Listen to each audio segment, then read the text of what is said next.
Welcome to BioIT World's Trends from the Trenches podcast, your insider's look at the science, technology, and executive trends driving the life sciences. I'm Allison Prophet, editor of BioIT World. This episode is hosted by Stan Gloss, founder of BioTeam, a life sciences IT consulting company at the intersection of science, data, and technology. Joining Stan today is Tom Plasterer, Managing Director and Life Sciences Innovation Lead at Exponential Data. Stan and Tom reflect on Tom's 20-plus years in the life sciences industry. They explore the power of knowledge graphs and discuss Exponential Data's vision. Let's listen in. Afternoon, Tom. It's really great to see you. Oh my God.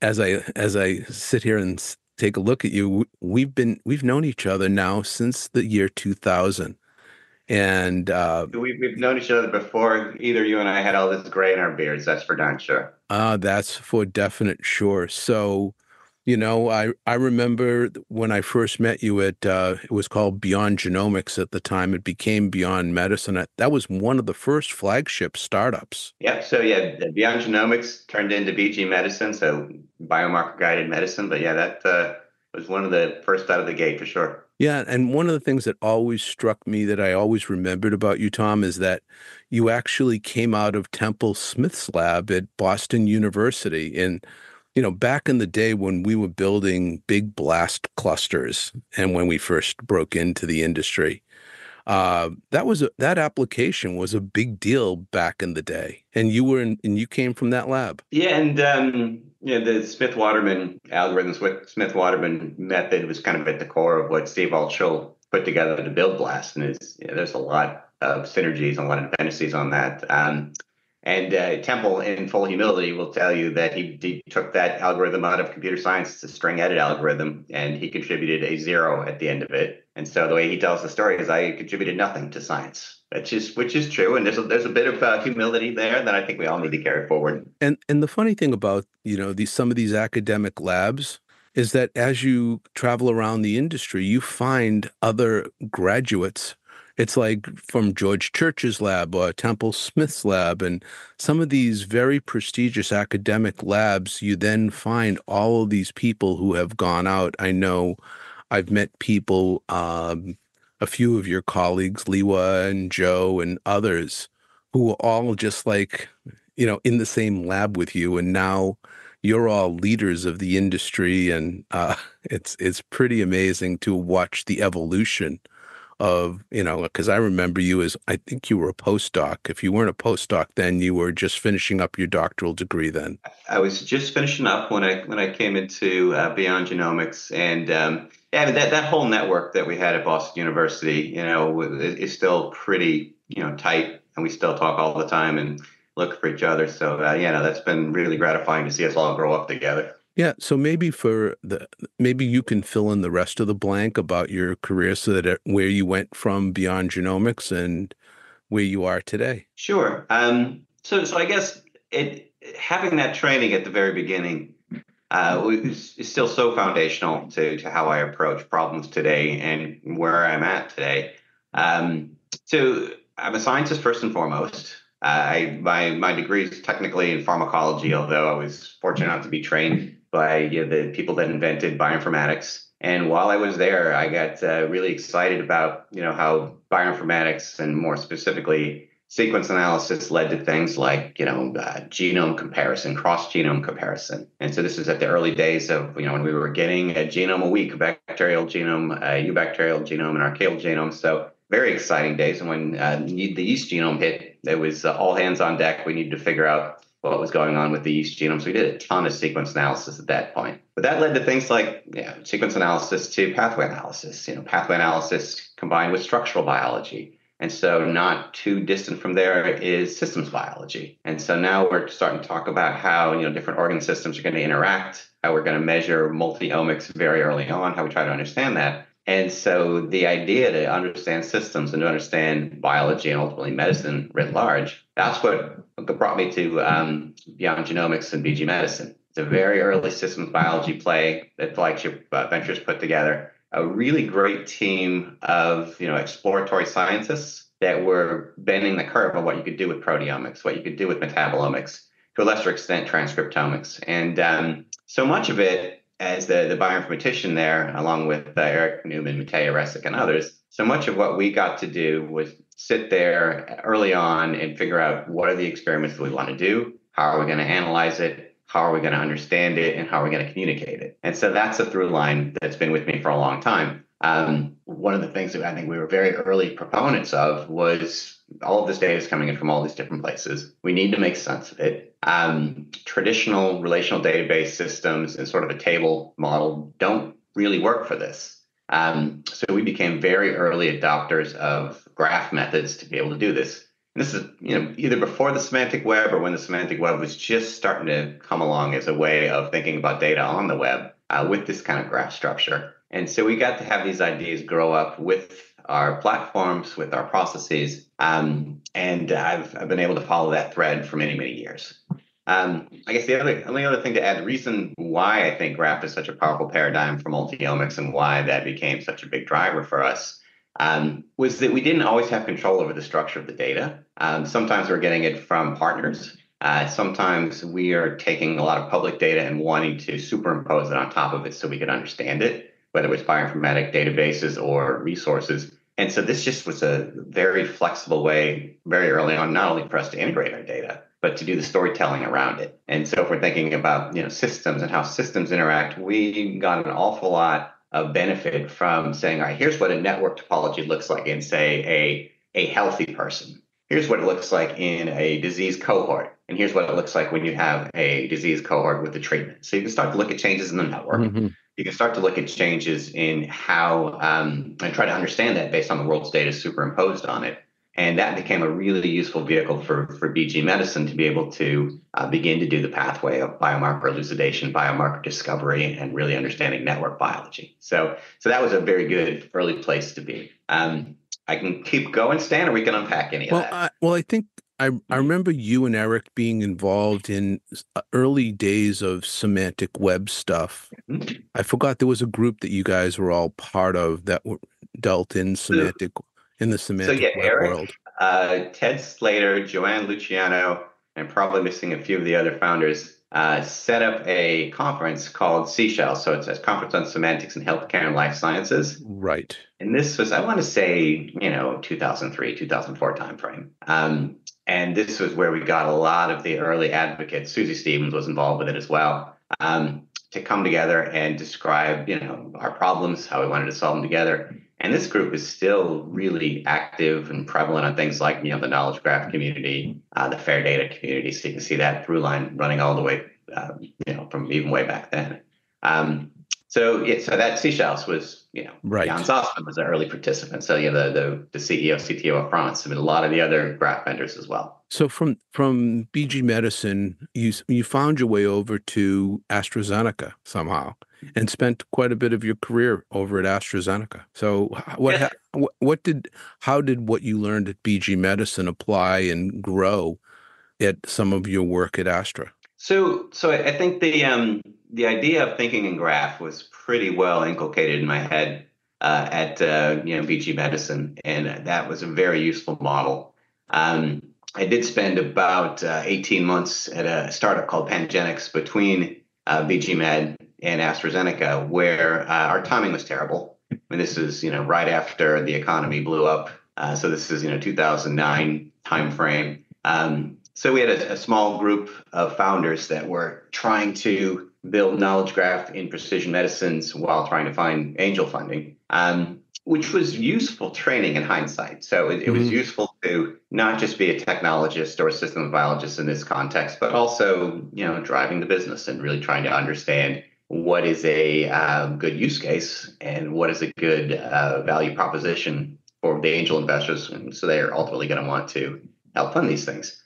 So that was Pangenics. And one of the things with Pangenics is we were obviously talking to Astra and other pharmaceutical companies. And, when we talk with them at first, the response was, well, this is interesting, but I don't know if we're ready to deal with the startup. are you interested in any contract work? I don't want to do any contract work. I'm trying to get this company off the ground. And so then the next time around, they're like, all right, well, time we've got a full-time role for you. Are you interested in joining? And it's like, oh, well, I love the startup mode. I love doing that at BG Med. And this will come back to this. I mean, having control over your destiny is wonderful, even with the tighter constraints that you can have in smaller companies. But then, so I said, no, I'm not really interested in this. And then they came a third time, and this time it was John Rainders along with Brian Takasaki, Ian Dix, and this was after I almost joined John at a previous company. And said, we're going to really make an investment in semantics, really make an investment in graph, and we'd like you to lead it.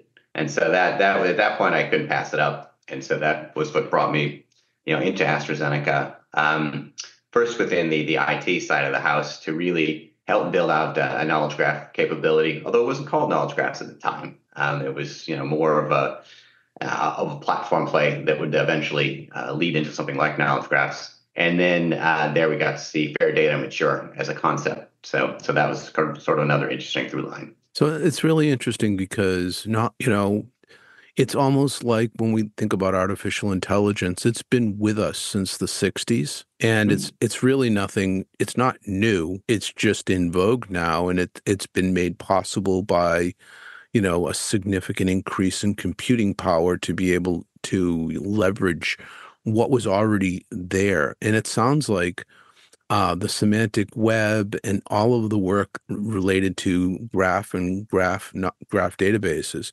Maybe for the people who don't know a little bit about graph, maybe you can just describe what it is and what the benefit of using graph technology and graph databases. Yeah, so I think many of us, when we start handling data, and our first introduction to data is through a spreadsheet. And so then we're already thinking about tables and columns and spreadsheets. And when we start thinking about the relationships between, data in one table, data in another workbook, data in another spreadsheet, you can do that, in spreadsheets to some extent. You can do some of the, referencing, but the reference itself is usually not something that's explicit. That relationship is usually not something that's explicit.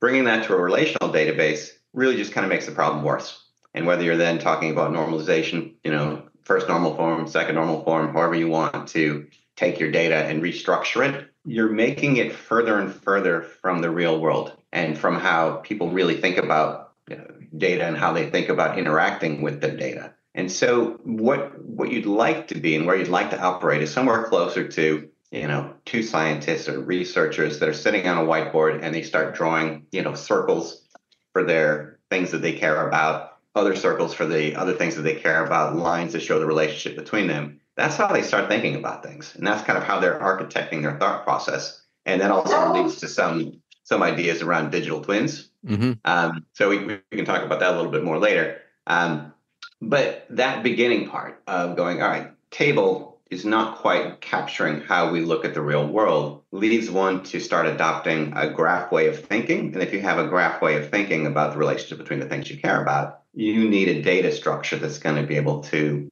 let you express yourself, basically. Mm-hmm. So that's where graph databases, RDF databases, labeled property graphs, where they can kind of come in to fill that gap, because there's much less distance between how you're thinking about a problem and how it actually gets captured within your data model and the underlying data repository. So I can't have a conversation with a pharmaceutical company and not have graph come up. Mike Montello talked about it. There's a whole bunch of the interviews that I've done in the past, and we've touched on it. So it seems like many different research institutes are actually leveraging graph technology.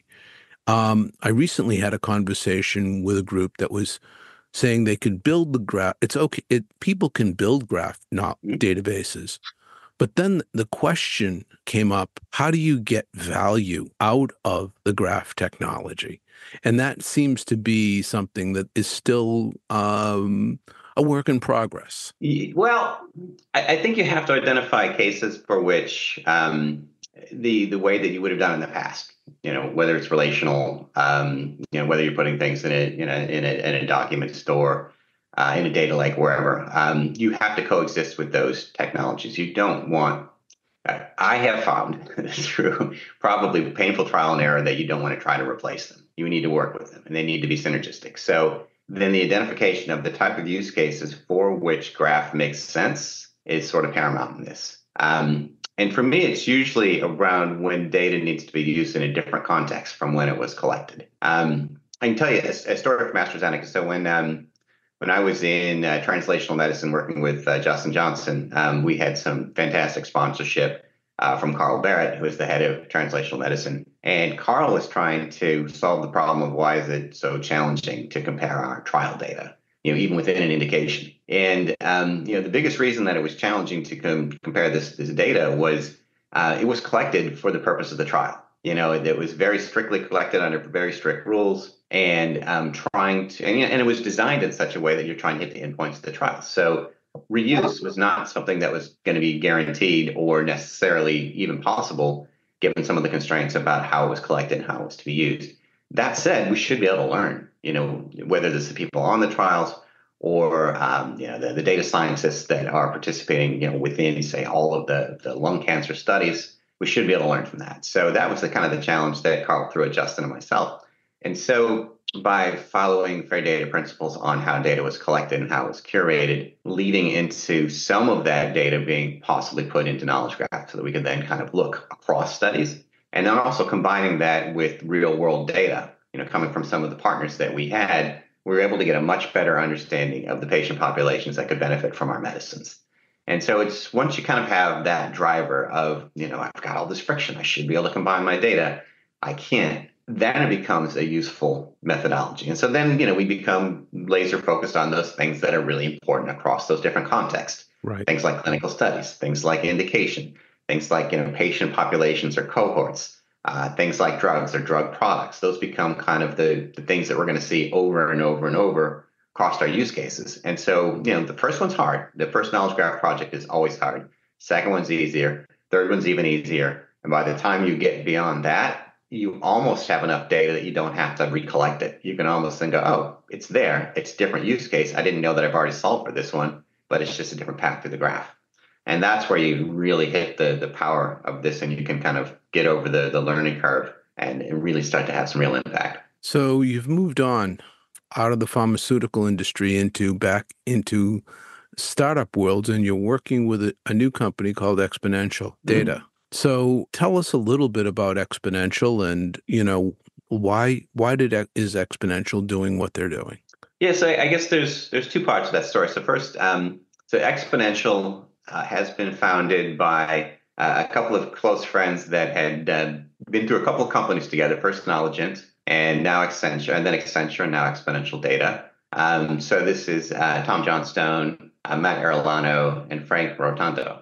And so the three founders basically were really good at understanding the data marketplace, understanding data products, and that was parts of the franchise that they were really building when they were at Accenture. They had a really good sense of how this could be done, how this could be positioned at the enterprise scale in life sciences and beyond. And so I think once John Apathy joined them, so John Apathy came over from BMS, and I think he was number 4. Now they had a pharma veteran that really understood our space very well. And so now we could start really building toward this data product marketplace concept.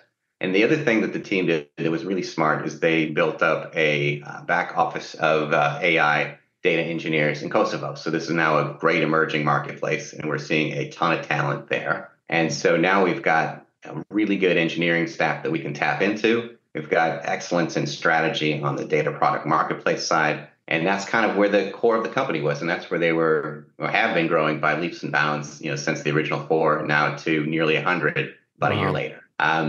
So that was happening. And then John really was a major player in bringing me over. I think we had him keynote at the Knowledge Graph conference, the Healthcare Life Science Symposium, back in May of 2023. And so that's really where him and I had a chance to interact quite a bit. And this was right before he joined Exponential. And so one of the other things that was happening at that conference at the time is that we were seeing this really great convergence between the LLM community and the knowledge graph community. And so I was starting to see some good academic friends and good friends in the commercial knowledge graph space starting to see real values out of LLMs and knowledge graphs coming together.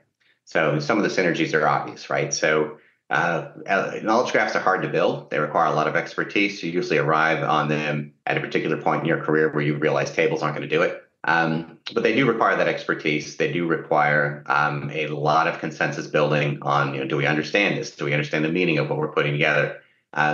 Conversely, LLMs are very fast. They don't necessarily require that, but they're prone to hallucinate. And so can you bring these two things together? And I think that was one of the things that we were starting to see where you get the best of both worlds. And so we were starting to see things like, we can use the knowledge graph to constrain the hallucinations and to give us a better sense of provenance from where the data came from. We can use the LLM to populate the knowledge graph, at least the first pass, so that a lot of the necessary drudgery needed to populate it could be alleviated. And so that's really set a kernel in my head about, I want to do this. I need to do this.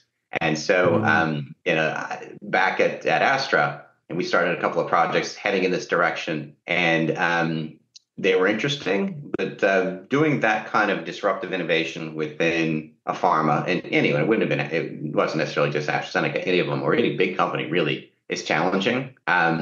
There's a lot of governance. There's a lot of stakeholder management. There's a lot of getting everybody aligned.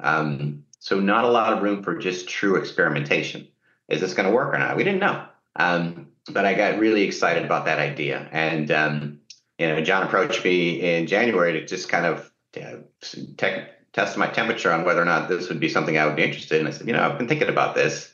I'm thinking about how do I bring these two ideas together? And, what's going to be the best place to do this? And so we figured out that Exponential was going to be a great place to do it. And so I ended up joining them in the summer, and I lead both the knowledge graph and the fair data capability at Expo. And so I'm able to take advantage of, the year-long head start that we've had in the generative AI space to start to accelerate the knowledge graph program there. And, so far so good. It's been a great team to work with. A lot of really good people that understand data, not just in life sciences, but, also in, banking and energy and, healthcare, commercial healthcare. So it's a really good synergistic team, and is growing by leaps and bounds. So, my challenge is now the good challenge of time management, because there's too many things I want to do. So it sounds like that you've kind of built together this whole idea of large language models and graphs together. So it's not necessarily life sciences. It could be life sciences. It could be anything else.